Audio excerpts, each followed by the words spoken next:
Hey, what's up, neighbors, all stars, man? This is your boy, the Bathroom Bandit, coming at you for the with the Week 10 recap. Um, Most of you knew what happened to me. What was going on with me last week? I had a death in the family that hit real close to home, so I didn't do the weekly predictions. So I apologize for that, but I'll be back on Friday. I'll be back on track to give you all the weekly predictions for week 11. Um, let's start off with the recap for this week, for week 10 actually, and the first matchup was Shake and Blake versus the Bathroom Bandit, and I tell you what, man, Shake and Blake, you put it on my ass, dude. You beat the shit out of me, bro. Um, this was a horrible week for me as far as fantasy goes. Um, Only had two guys that scored over 20 points. Mike Evans gave me 26. Panthers D gave me 24. Everybody else just pretty much didn't do shit. Ivory only gave me 15. DeAndre Hopkins gave me 17. Jordan Reed gave me 17. I mean, that was pretty solid, but my starting quarterback only gave me 10. And, my other starting running back gave me 8 points. So when I look at Shake and Blake, this was a dominant performance.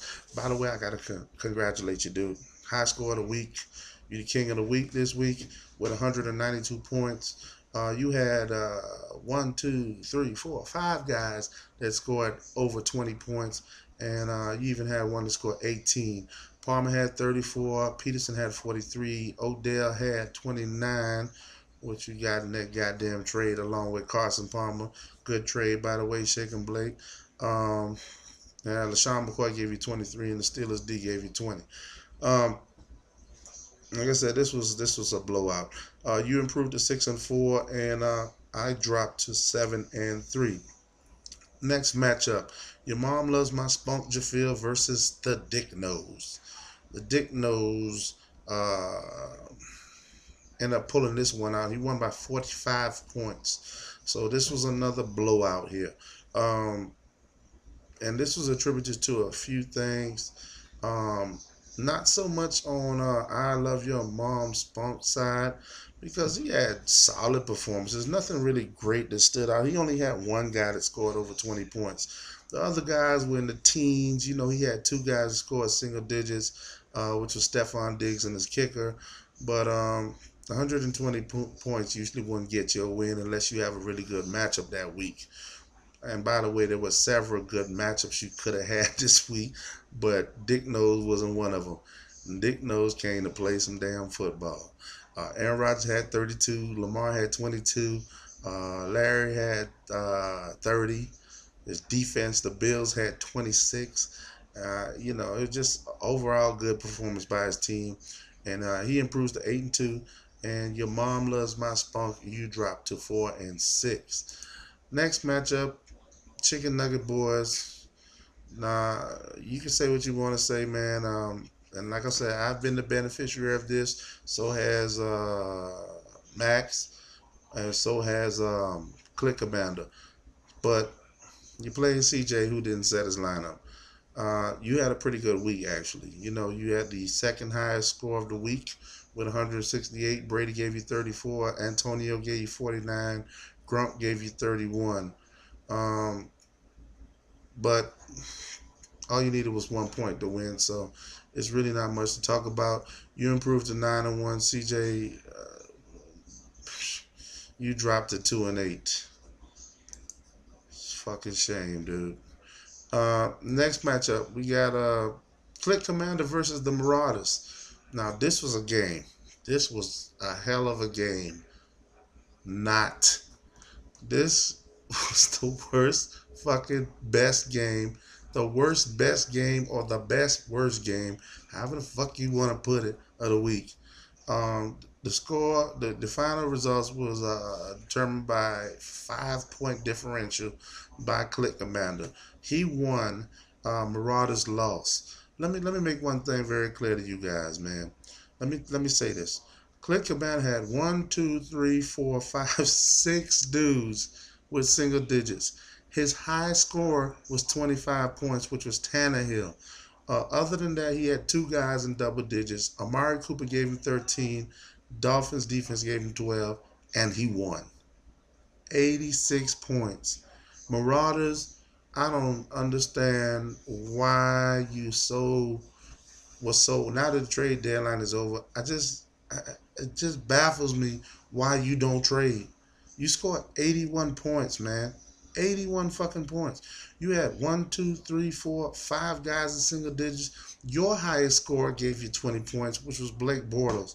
Other than that, you had Gurley with 18 and Demaryius Thomas gave you 14. 81 points. Minus CJ, who doesn't really fucking count. That's the low score of the week, Patrick. You dropped the 4-6. Click Amanda, you improved the 4-6. Next matchup, Bronx Bombers. I think you pretty much gave up too, David, because you didn't set your lineup either. You scored 92 points, was right there in the vicinity of Click Commander and the Marauders. Dirty Chodes, you scored 146 points, which was a 54-point deficit. Pretty big victory, man. Another blowout. Um,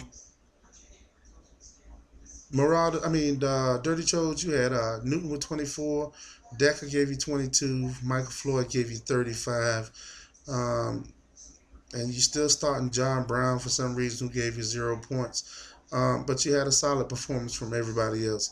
On the other side, the Bronx Bombers, like I said, I think you gave up because you didn't set your lineup. Moncrief is on a bye week.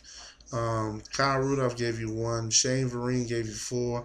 You had guys on the bench like Carlos Williams, who you could have plugged in there. Brandon Cooks. You could have put Richard Rodgers as your tight end. You just chose not to. So pretty much at 2-8, you're officially out of the playoffs hunt, man. You're not gonna make it. Dirty Chodes, you're at 4-6.